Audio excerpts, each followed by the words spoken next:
Bismillahirrahmanirrahim. Assalamualaikum warahmatullahi wabarakatuh. Perkenalkan, saya Jundia ber-NPM 1940401005 Lokal A Manajemen 2019. Baik, di sini saya akan menjelaskan tentang desain barang dan jasa. Poin pertama dalam desain barang dan jasa itu adalah pemilihan barang dan jasa. Dalam pemilihan barang dan jasa itu sendiri terdapat menjadi tiga. Yang pertama, pilihan strategi produk mendukung keunggulan yang kompetitif. Yang kedua, siklus hidup produk. Dan yang ketiga adalah siklus hidup dan strategi. Dalam pemilihan barang dan jasa, itu terdapat yang namanya keputusan produk. Keputusan produk itu sendiri adalah mengembangkan dan mengimplementasikan strategi produk yang memenuhi permintaan pasar dengan keunggulan yang kompetitif. Di dalam siklus hidup dan strategi terdapat empat fase. Yang pertama adalah fase pengenalan. Dalam fase pengenalan ini itu sebagai teknik produksi mereka. Yang kedua adalah fase pertumbuhan. Dalam fase pertumbuhan ini, desain produk telah mulai stabil dan diperkirakan kebutuhan kapasitas yang efektif sangat dibutuhkan. Yang ketiga adalah fase kematangan. Ketika sebuah produk datang, kompetitor akan muncul. Jadi, produksi dengan volume tinggi dan inovatif akan sangat dibutuhkan. Yang keempat adalah fase penurunan. Manajemen harus kejam terhadap produk yang siklus hidup tiba pada akhir. Produk yang sekarat biasanya adalah produk-produk yang lemah yang membutuhkan investasi sumber daya dan keahlian manajerial.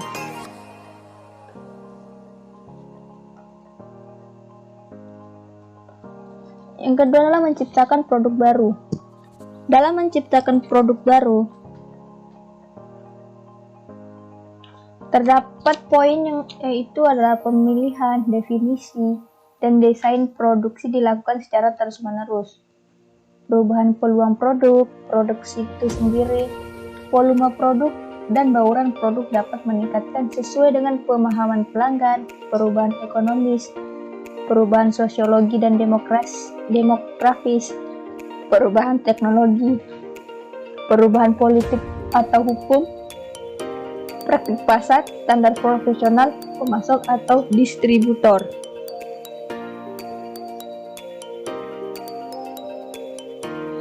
Selanjutnya adalah pengembangan produk. Dalam pengembangan produk terdapat 4 poin. Yang pertama, sistem pengembangan produk. Sistem pengembangan produk. Pemilihan produk mengalami serangkaian tahapan, masing-masing memiliki kriteria penyaringan dan evaluasinya. Namun, penyediaan harus informasi yang terus-menerus bagi langkah sebelumnya. Yang kedua adalah penyebaran fungsi kualitas atau QFD, yang dimana suatu proses untuk menentukan kebutuhan pelanggan atau keinginan pelanggan dan menerjemahkan ke dalam atribut bagaimana yang dapat dimengerti dan dilakukan oleh area fungsional. Yang ketiga adalah mengorganisasikan pengembangan produk. Mengorganisasikan pengembangan produk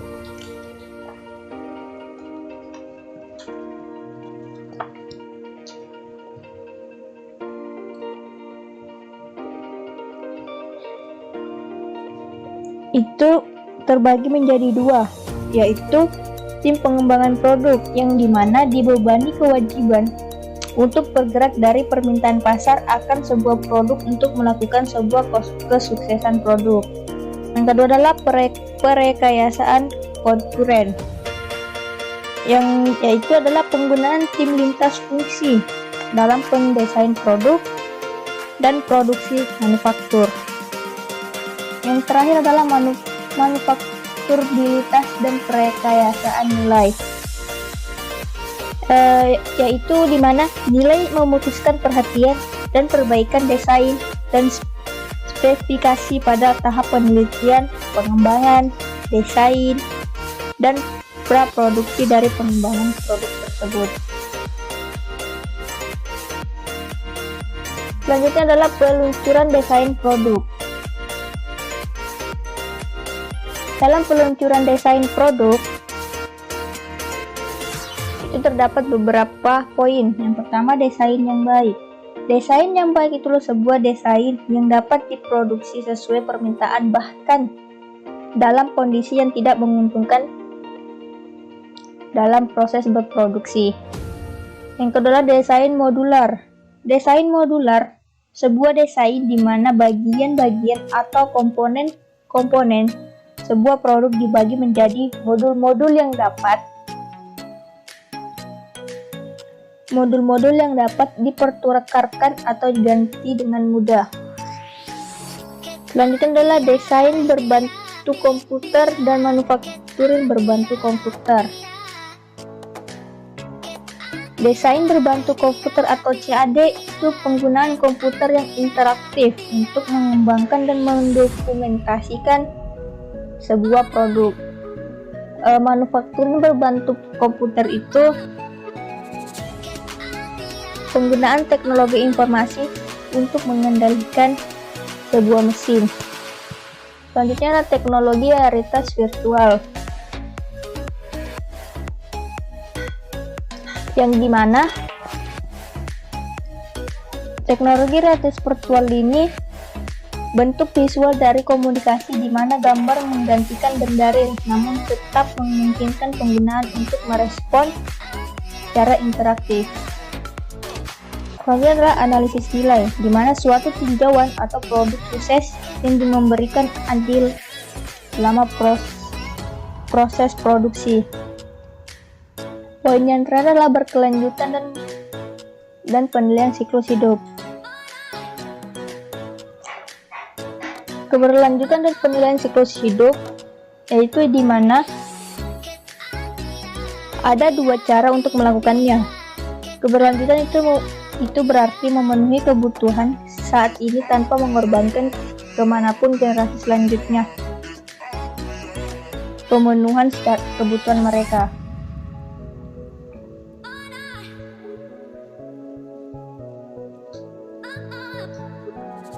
Selanjutnya adalah rangkaian kesatuan produk. Pengembangan produk terbagi menjadi 3 poin. Yang pertama adalah kompetensi berdasarkan pada waktu, yang dimana produk yang dikembangkan dengan cepat dan segera akan dipasarkan. Yang kedua adalah ventura bersama, di mana perusahaan ini membangun kepemilikan bersama untuk menghasilkan produk baru atau mencapai pasar yang baru. Yang ketiga adalah aliansi kooperatif yang memungkinkan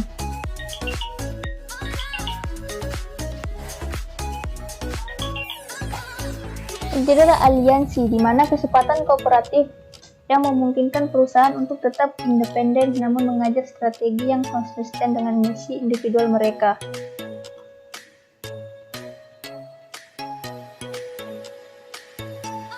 Selanjutnya adalah pendefinisian produk.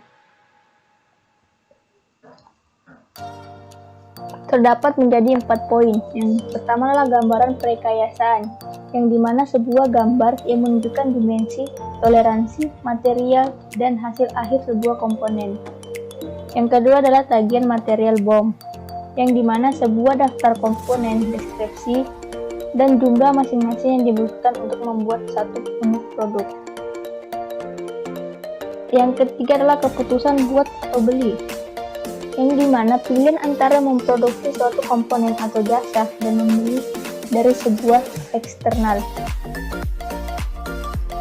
Yang poin keempat adalah teknologi komputer. Sebuah sistem pengkodean produk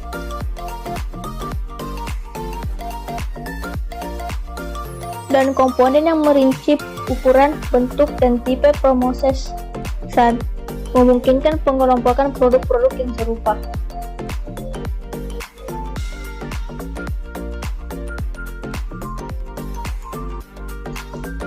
Selanjutnya adalah dokumen untuk produksi.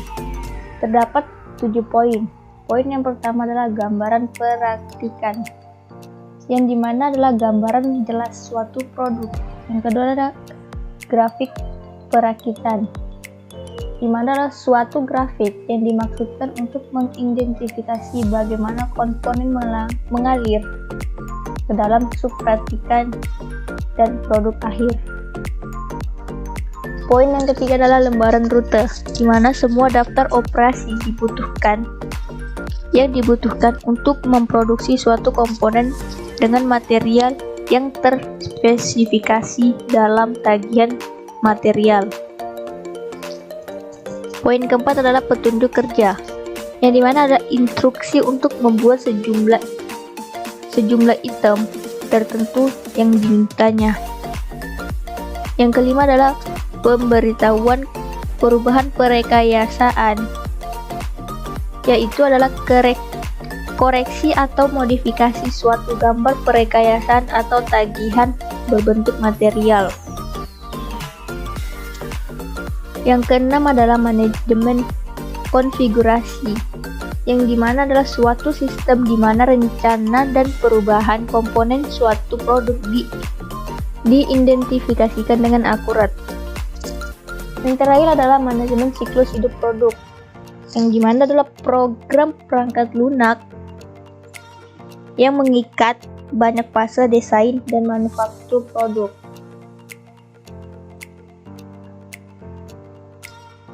Selanjutnya adalah desain dan jasa.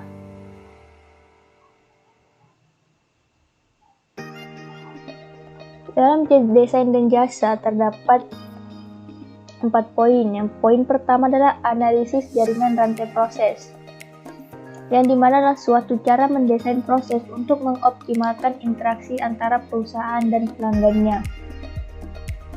Yang kedua adalah rantai proses, yaitu urutan langkah-langkah yang memberikan nilai bagi parasipan suatu proses. Yang poin ketiga adalah penambahan efisiensi jasa, yang dimana membatasi opsi, menunda kostumisasi, modularisasi, otomatis, dan momen kebenaran.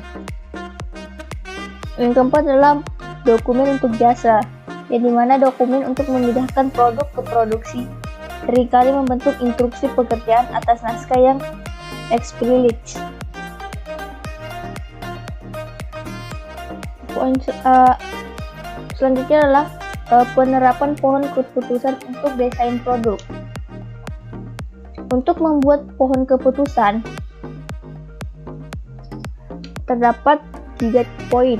Yang pertama adalah menyertakan semua alternatif yang mungkin atau termasuk tidak melakukan apa-apa dan keadaan alamiahnya. Yang kedua, masukkan hasil pada akhir cabang yang tepat. Dan yang ketiga adalah tentukan nilai yang diterapkan dari setiap tindakan dengan mulainya di akhir pohon dan bergerak ke awal pohon. Hitung nilai pada setiap langkah dan pangkas alternatif inferior. Selanjutnya ada transisi ke produksi, yang dimana salah satu seni manajemen adalah mengetahui kapan sebuah produk harus dipindahkan dari pengembangan ke produksi. Pemindahan ini disebut dengan sebagai transisi ke produksi. Lanjutannya itu adalah keberlangsungan dalam rantai pasokan. Yang pertama adalah tanggung jawab sosial korporasi. Para manajer harus mempertimbangkan bagaimana produk dan jasa yang mereka hasilkan dapat mempengaruhi orang-orang dan lingkungan tempat di mana mereka melakukan kegiatan operasional. Tanggung jawab sosial korporasi adalah pengambilan sebuah keputusan yang mempertimbangkan dampak terhadap lingkungan, masyarakat, dan keuangan. Selanjutnya adalah keberlanjutan. Keberlanjutan sendiri itu adalah memenuhi kebutuhan saat ini tanpa merusak kemampuan generasi pada masa mendatang dalam memenuhi kebutuhan mereka. Dalam keberlanjutan terdapat 3 poin. Yang pertama sudut pandang sistem, yang kedua kepentingan bersama, dan yang ketiga adalah 3 patok dasar.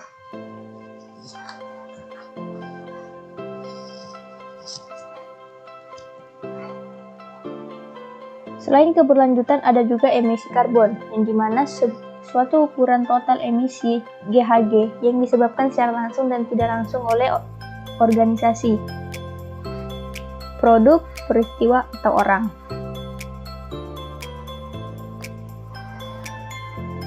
Desain dan produksi untuk keberlanjutan. Terdapat 2 poin. Yang pertama adalah penilaian siklus hidup, yang dimana analisis mengenai dampak lingkungan atau produk dari tahap desain hingga akhir manfaat. Yang kedua adalah rantai pasokan lingkaran tertutup, yang dimana disebut dengan logistik mundur, yakni rantai pasokan yang mempertimbangkan produk atau bahan material setelah produk mencapai tahap akhir pada masa manfaatnya.